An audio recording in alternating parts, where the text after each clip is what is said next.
Why, hello and welcome everybody.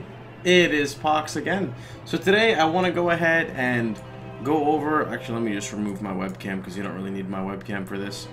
I wanted to go ahead and show you guys some of the, I guess, endgame content in Path of Exile, since usually I don't really, at least this league, I haven't really covered much bossing content.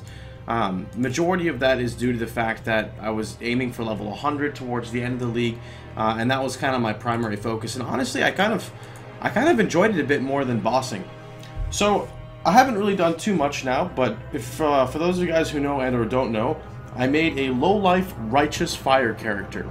Now, my low-life righteous fire character was essentially designed to pretty much just be like almost unkillable and pretty much clear all of the bossing content in the game. So what you're going to see here is my first time and first attempt at every single one of the Guardians. Naturally, it's going to be extremely sloppy. I was not in the right aura setup, so all of these kills could realistically be like 4 to 5 times quicker. Minotaur was actually one of the sketchiest for me. He's the only guy I fought before that. So there was Minotaur, that was the closest call I had there. And there was also, I believe, Chimera was not very fun. And we're going to go ahead and go through each one of these clips. I do have these highlighted on my Twitch channel, so if you want the official audio, you can go ahead and check it out there. So basically what Minotaur is he's like a really PJ Salt, gigantic, I actually don't know what he is, we're going to call him a goat. I honestly, actually, no, maybe he's a Minotaur. How about we just use that as an example. He has a lot of physical damage. As you can see, he does like the Vol rocks that you can see falling on the screen here. He's got these electro gates that are up, or basically if you pass through the gate, you get slowed by like 90% movement speed, and you are shocked, and I don't even believe you can remove the shock. Thankfully, I can face tank most of this stuff. It's just, you know, you never, when you don't really know the content too well, you really don't want to just get fucked by RNG and get hit by like 9 things at once. So I'm playing these very, very defensively. Now, Minotaur also has a slam, doesn't really hit too hard. His main hard hitter is actually his burrow skill, which you'll see me tank quite a few of them. I was probably going to do it right now. He basically burrows underground, and then he pops up at the next location, kind of like a worm almost, I guess you could say, right? And that can hit for like 7k unmitigated. On me, it hits me for like 5k. It's like pretty, you know, it's pretty substantial, but nothing really too crazy. So, I ended up picking up a lightning warp because I was like, there's no way I'm going to be able to do this in my current positioning. So I grabbed a lightning warp, which essentially allows me to lightning warp over the gate, which you'll see me do it here in a minute, which made the fight much, much easier, because as you can see, this is a really shitty spot to be in for the fight. And then I got a little sloppy towards the end here, and was reading chat, ended up walking through a gate, but that's okay. I actually forgot to turn on Righteous Fire here as well, and was wondering why I wasn't doing any damage, so that was another thing. Overall, though, like I was saying, so if you guys know my current aura setup, you can see it up at the top, but I also run Flammability on Blasphemy, and I use Vulnerability through a Witchfire. I personally would recommend just double cursing and dropping the Witchfire and running another defensive flask. I just didn't really know what I was supposed to do at that point. I kind of just wanted to YOLO into these Guardians. I would do substantial more damage if I could keep 100% uptime on my dual curse. This is an example of me reading. You can see the shock up above there for 1 more second, and the shock is now off, and that cannot be removed or cleansed from what I've, or at least from what I know. But overall, Minotaur was not that bad. You know, just with proper, I guess, positioning and just more awareness of what's going on, the fight could have been much, much, much smoother. But overall, wasn't really too bad of a fight, and you'll see me kind of pick up the kill right here. So that would be the first one down. Next one, we'll go ahead and pop into... Actually, did I just, like, remove? Oh, confirmed. I might have to remake my video. Just kidding. Alright, next one is going to be Hydra. So this would be Lair of the Hydra, which was actually the most fun and easiest. I ended up getting a Resistance Shrine in here. And all of these maps, by the way, there's no damage mods or no HP mods. It's just basically map mods that don't affect me or the boss in any type of way. So Hydra, and for this fight I had dropped Purity of Lightning and I swapped the Purity of Ice, so I have 81 cold res. With this Resistance Shrine I have much more. But basically what Hydra does is there's like this permanent, like these little frost bolts that go across the screen. So it's important to always kind of be aware of the positioning of you and him. He'll also do like this delayed attack, or she, I don't really know what it is. All you really have to do is just circle strafe, like that's it. There's a point where Hydra will kind of go invulnerable, I think. She, like, jumps into the sky, or I have no fucking clue where she goes, and she summons ads, and she'll still do her regular attack, and when you kill the ads, they drop a vortex. Thankfully, I can face tank the vortexes, no problem, and I actually found that Hydra doesn't even do that much damage. Again, this fight I actually did pretty good on, I'd like to say, but I could have been way more aggressive because I was kind of freaking out because my chat was like, careful, he can hit you for like 10k, and that did not happen, like, whatsoever. I was also a little nervous because I didn't have permanent immune to freeze. I had to have a flask up to do that, and I wasn't sure how often I was going to get frozen. But as you can see, like, it's pretty good. I think did I portal here? Because I have no flash charges. Oh, ballsy, I didn't portal.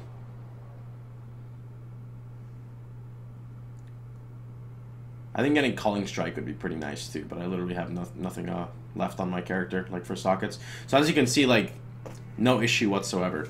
So that one was pretty nice. The next one is going to get a little sketch. This one was...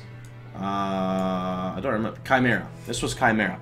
Now, Chimera himself was really, really easy. I didn't have any issues with him personally. It was the ads that scared me, and I actually thought I was going to die at one point. One thing I'd like to kind of bring up as well is I might actually use Rejuvenation Totem, because Rejuvenation Totem scales off of Aura Effect. So a Rejuvenation Totem gives me almost 300 ES regen per second, which is pretty cool.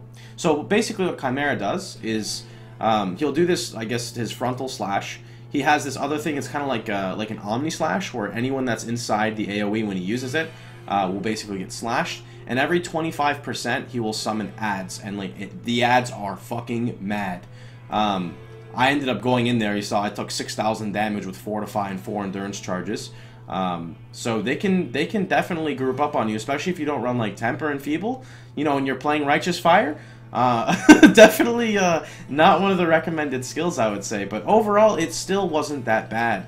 I think just simply running cast when damage taken Vortex, but I don't even use a cast when damage taken on this character, but just some type of slow honestly would be great for something like this. I ended up getting the ads like a lot better later on in the fight. Like I ended up doing a lot cleaner, or basically I would camp one side, throw like a Vol Lightning Trap, and just try to burn it so this, you know, huge clusterfuck did not occur. Because I was like terrified. I was like, wow, if I actually stop and like they all hit me at the same time, like bad shit could realistically happen here. But you know, I just kind of tried to like slowly kill them with a Righteous Fire, which I guess is really good for kiting when you think about it, right, in retrospect. This is another example where I would say Dual Curse is huge, right? You can see I wasn't really hitting my Witchfire because I was kind of scared and was making sure I had to, I didn't want to fat finger or anything, so definitely a bit nerve-wracking on this fight, and I did not have proper uptime on my flasks whatsoever. But after the ad phases, and he goes back to the actual boss, you can see the boss literally does like nothing. At least to my character. I'm sure he does damage, if you don't have mitigation. So that's it. That would be his little Omni Slash thing. And then he does this smoke stuff where he keeps smacking you in the face, which I could see to get very annoying until you get all the smoke, and then you go back and it's pretty much the exact same thing. Rinse and repeat. When he gets to 50% life, he'll summon the next set of ads. One thing to note is that the next set of ads are kind of sketch because they are the ranged Chaos Snakes. So you definitely have to be careful versus them. I know somebody was trolling me in my chat, and they're like, oh, well, there's no chaos damage in this fight. You should just wear like a 900 ES chest piece. I'm like, yeah, nice memes. Let's see. Let's just skip this forward just a little bit. You'll see the Chaos Snakes kind of pop up, and actually you can see them right there. As you can see, I did a wonderful job clearing them, Kappa. So this, in my opinion, like I was saying, by far the most difficult part for me. But I think just utilizing some type of slow, even just Arctic Armor, would make this significantly easier. Because like I said, I was super sketched. I was super scared. But I think just being able to YOLO with like a Vol Lightning Trap and a Basalt and Endurance Charges is definitely the way to go. Maybe even use Conk Effect for these snakes, or just the ads in general, because Conk will just absolutely destroy them like instantly. And I could just camp one side. I'm not really too sure, but overall, I think that this was definitely manageable. I just think I should have kind of like adapted to it, because again, I've never used any defensive curses on this guy. I didn't use Enfeeble or Tempt for any of these Guardians, so I'm just going to skip this up a little bit more. You'll see this is his last phase, and then he's got, does he have the next set of ads? I think he does, right? Yeah, here's the last set of ads, and these are the Goatmen, and I pretty much just tried to just try to YOLO them as fast as I can, because the monsters are on a spawn timer. So basically, the longer you take to summon them up, right, the quicker you get kind of like fucked because you get swarmed by them. So definitely keep that into note as well, is try to kill these ads as soon as possible, because you do not want to get overwhelmed by them. People were saying the goats were really strong, but honestly, the goats didn't really do much damage to me. The main source of damage from the ads was the first set with the wolves. I also know I did a really bad job of keeping up my elemental overload on a lot of these fights because it's on my shield charge. So just doing these fights more often will just make me feel more comfortable with them, which in return will allow me to kill them much quicker, because if I can have proper uptime on all of my things, you know, Enduring Cry, Ruby Flask, make sure I'm on, what is it, Consecrated Ground. Just honestly, like, actual practice, because there is a little bit of mechanic involved when you're playing something like this. It would make these fights so much cleaner, negate so much of the risk as well. So we're going to go ahead and move into the last fight, which I didn't really know how this fight was going to go because I got a lot of mixed reviews on them. This was Phoenix. Now, I've never done any of these bosses before. Everyone just told me that that would one-shot me. Now, the interesting thing about Phoenix is if you see the boom that he just did there, that boom actually lowers your fire resistance.